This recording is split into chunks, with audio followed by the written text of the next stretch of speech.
I'm here with hanging out with all of the student team, and we're super excited to be here for the first ever table talk, especially during this season. We're going to be excited to be communicating with you guys over video. We even thought it would be funny to test out some of the technology. Here's Evan right here, if you've ever been around Legacy. He's right here. We're super excited to hang out with him and everybody. Correct? He is muted. It was really funny to see him in getting ready for this. But we thought it'd be cool to start all of this just kind of going around, because maybe you have met us, maybe you haven't. But go around and share our name, what campus we're at, and maybe a fun fact about ourselves or a joke. I heard some really good jokes just a few minutes ago. So we'll start with you. Yeah. So I'm Jason, the other one, and I'm the Richardson The campus. better one, or? Yes, and Okay. I'm the Richardson campus, and we are excited about just this opportunity to be able to still stay connected with you guys.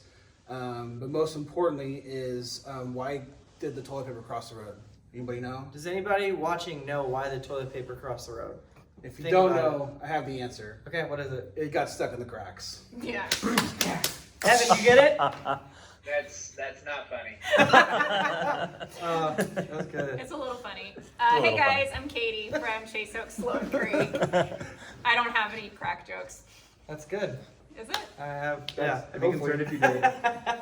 My name is Jason. I'm the student pastor at the Woodbridge campus. I wish I had a joke. We should have started with this way so that you could end on that, because I don't have any good jokes. But a fun fact, I'm going to start pickling up juggling during all of picking up juggling. Guys, I'm struggling with words today. He's gonna be juggling I will pickles. eat pickles and I will As he start juggles them. juggling. Let's go to Without hands. Victor. Let's go to Victor. I'm Victor. I'm the student resident at Sloan Creek. You're not And looking a fun fact about me, because I also have no jokes. A fun fact about me is I've been pulled over about 20 times. This So, is true. This So, is true, yeah. For those of you at Sloan Creek, if you're like a wondering why he didn't drive at D now, He's a bad That's driver. why. that's why. That's why. He couldn't. And yeah, Alright, Okay, top that, I Evan. guess I'll top that, Victor. I'm Evan Holmes from Legacy, and I'm just here to have fun, and I'm going to use this time to get really good at video games. he's So, here to party. Are you? What is your video game of choice right now, Evan? My video game of choice right now is the new Call of Duty. New Call of Duty. The Are you- big war map. It's pretty fun. Solid choice. Okay, nice. What's your gamer tag? Give a shout out real quick. It's Royal_Chief_55. That's too long.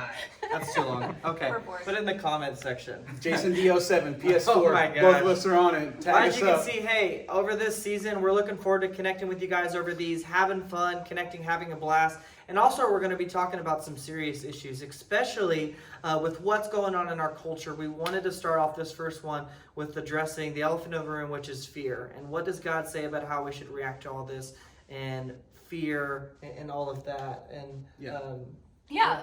And because it's obvious, fear isn't always a bad thing. Like, I think fear is God-given, like, mainly to keep us alive. My sister-in-law is actually a park ranger up in Glacier National Park, and on one of her hikes, she came across a bear. Whoa. Like a full-size mama grizzly bear. And, like, obviously she felt fear, but that fear was to keep her from getting eaten by Yeah. a bear. Like, I'm Very glad she safe. felt that. The kind of fear that we're talking about right now is the fear that tells us, like, how to feel, or actually even can make us question whether or not God cares about us or whether or not God sees us. That's more the fear that we're talking about today. Yeah. So what do you guys, in all of this, how have you guys been combating that feeling of fear when you guys are worried about the future or anxiety of thinking about the unknown? What are you guys telling yourselves, and kind of what should we be telling ourselves in a season like this? I like to think about God's promises for the future. Yeah. You know, like, regardless of what happens on the earth, like, He's on the throne and He's in control, and we have a hope in the future, and we can look at Jesus dying on the cross, but also being resurrected and kind of see that as our hope. Like, we'll also be resurrected regardless of what's happening in the world and the culture around us. Yeah. Yeah, absolutely. I mean, it's cool to see that a lot of people aren't thinking that this is just an opportunity to, like, just get quarantined and just kind of be in their own bubble and, like, I just can't do this and stuff. People are still out. People are still doing stuff, and they have to, because they have to survive. They have to do all that stuff. But for us, like, we're thinking, How can we connect still? How can we say, hey, this is a healthy fear, just like Jeff Jones was talking about this weekend. It's a healthy fear for safety. It's a healthy fear for us to say, hey, we're not infected, we're not in danger, but we want to protect those around us in a safe way.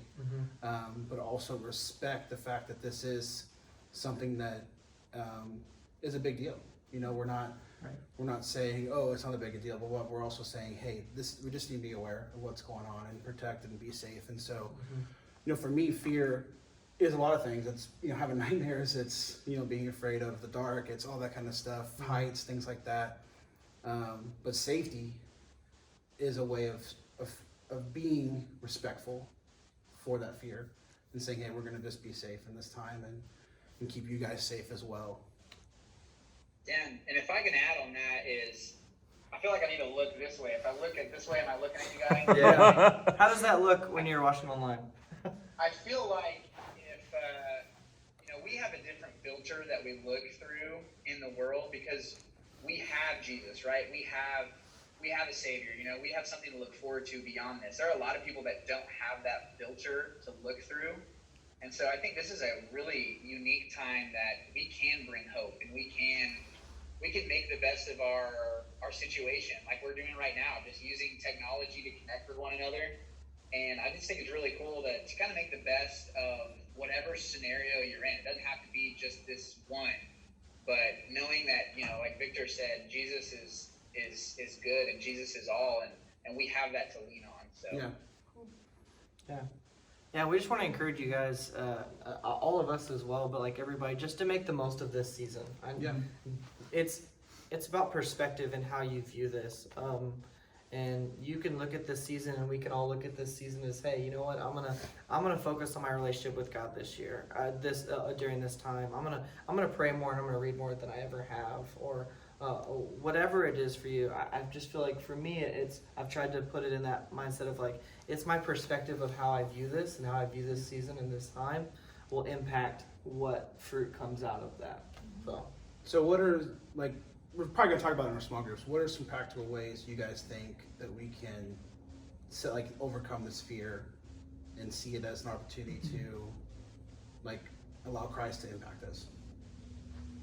Well, I mean, I know for me, like when I'm riding in the car with somebody, I'm a nervous passenger. And so for me, it makes all the difference in the world to know and trust who the person is that it's driving. Yeah. And in this case, like, God's in control. Like, God's driving this. And I can rest at the end of the day knowing that He's already told us how things are going to end. Like, God wins. Yeah. Love wins. And so these crazy things that happen in our lifetime don't have to rile us up in the way as if we couldn't trust who is in control. For sure.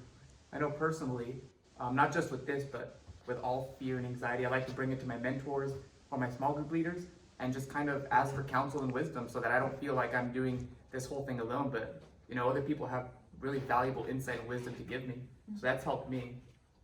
Yeah, I would add on to that. I would say just to not isolate yourself. I know physically maybe you don't have that option, but we're going to have a lot of resources coming out about ways to stay connected with each other, with your small group, with people who love you and care for each other. So just like you said, don't isolate. You don't have to be an isolated person in isolation, if that makes sense. And that would be the biggest thing that I would say with conquering fear, because when you're alone, I think Satan tries to come after you. But when you're together with people and in a family, then you're good. It's awesome. So true. Well, hey guys, that's probably all that we Yeah. have time for. Yeah. We love you. We're Love you excited guys. for the next couple weeks online, and we're really excited to see you again in person in a couple weeks. All right. See you God guys. bless. See you guys.